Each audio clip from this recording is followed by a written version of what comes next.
Hello everyone, তোমাদের সকলকে welcome to বাংলার ব্যাকবেঞ্চার ইউটিউব চ্যানেলের নতুন একটা ভিডিওতে। আজকের এই ভিডিওতে বলবো যে তোমাদের সেকেন্ড অ্যালটমেন্ট লেটার, সেই লেটার পাবলিশ হয়ে গেছে। তোমরা এখন সেকেন্ড অ্যালটমেন্ট লেটারটা দেখতে পাচ্ছ। তো অলরেডি অনেকে দেখে নিয়েছে, আমার ক্যান্ডিডেট যারা ছিল তারা আমাকে পাঠালো হোয়াটসঅ্যাপে। তো ব্যাপারটা হচ্ছে যে এখন যে বিষয়টা, তোমাদের যে ভাবনা চিন্তার বিষয়টা, তো সেই ভাবনা চিন্তার বিষয়টা নিয়েই কথা বলবো যে এখন কি করণীয়, কি করা দরকার। ঠিক আছে, তো তোমরা আশা করি সকলেই দেখতে পেরে গেছো বা দেখতে পাচ্ছ। এখন অনেকে দেখবে আমার ভিডিও দেখার পরে যে অ্যালটমেন্ট লেটারে তোমাদের কলেজ চেঞ্জ হলো কি না, বা তোমরা কোনো কলেজ পেয়েছো কি না। যারা ফার্স্ট অ্যালটমেন্ট লেটারে কলেজ পাওনি তারা নতুন করে কলেজ পেয়েছো কি না, বা যারা অটো আপগ্রেডেশনের জন্য অ্যাপ্লাই করেছিলে তোমাদের আপডেট হয়েছে কি না, এই ব্যাপারগুলো তোমরা এখন দেখতে পাচ্ছ। এবার ব্যাপারটা হচ্ছে যে তোমরা যারা অটো আপগ্রেডেশন করেছিলে বা তোমাদের যেরকম রেজাল্ট এসছে, মানে এখন সেকেন্ড অ্যালটমেন্ট লেটারে যেরকমই রেজাল্ট এসছে তোমাদের এখন, তো সেই রেজাল্ট তোমাদের দেখার পরে মানে পছন্দ হচ্ছে কি না বা ভালো লাগছে কি না। অনেকে ট্রেড ভালো লাগছে না, অনেকের কলেজ ভালো লাগছে, অনেকের কলেজ ভালো লাগছে তো ট্রেড ভালো লাগছে না।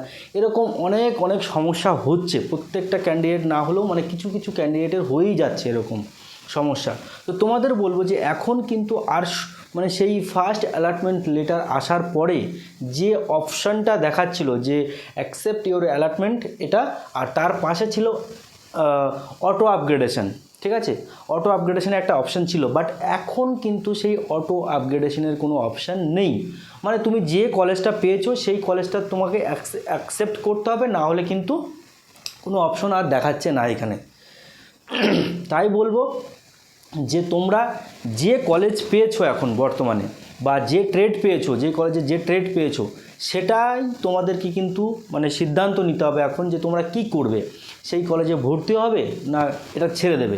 এবার দেখো, এটা ছেড়ে দিলে কি হতে পারে, এটা ছেড়ে দিলে কিন্তু যারা এখনও ফর্ম ফিল আপ করছে, মানে ফর্ম ফিল আপ কিন্তু এখনও চলছে, 13 তারিখ অবধি চলবে। 13 তারিখের পরে আবার চয়েস ফিলিং হবে।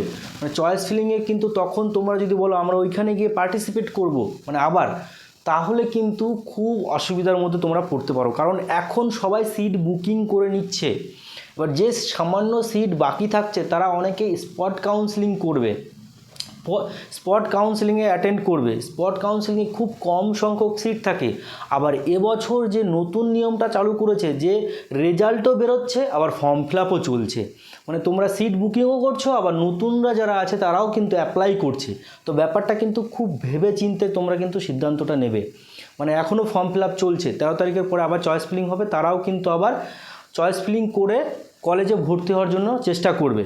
তো এখন তোমরা যা করার কিন্তু ঠান্ডা মাথায় ভেবে চিনতে নেবে, মানে এটাই তোমাদের শেষ সুযোগ বলতে পারো। ঠিক আছে, এই সুযোগটা ছেড়ে দিয়ে যদি ভালো যে অটো আপগ্রেডেশনের তো কোনো অপশানই নেই। ঠিক আছে, অটো আপগ্রেডেশন তো কোনো অপশানই দেখাচ্ছে না। তো যদি বলো যে আমি পরের কোনো রেজাল্টের জন্য ওয়েট করব বা স্পট কাউন্সেলিংয়ের জন্য যাব, তাহলে কিন্তু তোমরা সমস্যার সম্মুখীন হতে পারো। ঠিক আছে, তোমাদের এখন যে সিটটা আছে সেই সিটটা হাত ছাড়া হলেও হতে পারে। তাই ভেবেচিন্তে ডিসিশান নেবে। যদি ভালো লাগে তাহলে কিন্তু ভর্তি হয়ে যাবে কলেজটা। আর এমনটা করো না যে তোমার মন চাইছে না, ভালো লাগছে না কলেজটা, কিন্তু তাও তুমি ভর্তি হতে মানে কারো ফ্যামিলি প্রেশার পেয়ে ভর্তি হয়ে গেলে, বা একটা বছর গ্যাপ যাবে বলে ভর্তি হয়ে যাবে, এরকমটা কিন্তু করো না। কারণ মনের বিপক্ষে গিয়ে কোনো কিছু করাই ঠিক না। ঠিক আছে, মন চাইছে না যে ওই কলেজে পড়বো বা ওই ট্রেড নিয়ে পড়বো, তাহলে কিন্তু মনের বিপক্ষে গিয়ে কোনো প্রেশারে পড়ে এই কাজটা করবে না। এটা একটা পড়াশোনা। যদি এবছর ভুল হয়ে থাকে, বুঝতে পেরেছো নিজের ভুলটা যে কোথায় হয়েছে, তাহলে নেক্সট ইয়ারের জন্য ভালো মতো করে, ভালো মতো ভুলভাল না করে, কোথাও ভুলভাল না করে সেরকমভাবে প্রিপারেশন করবে। এটা আমার পার্সোনাল মতামত তোমাদের জানালাম।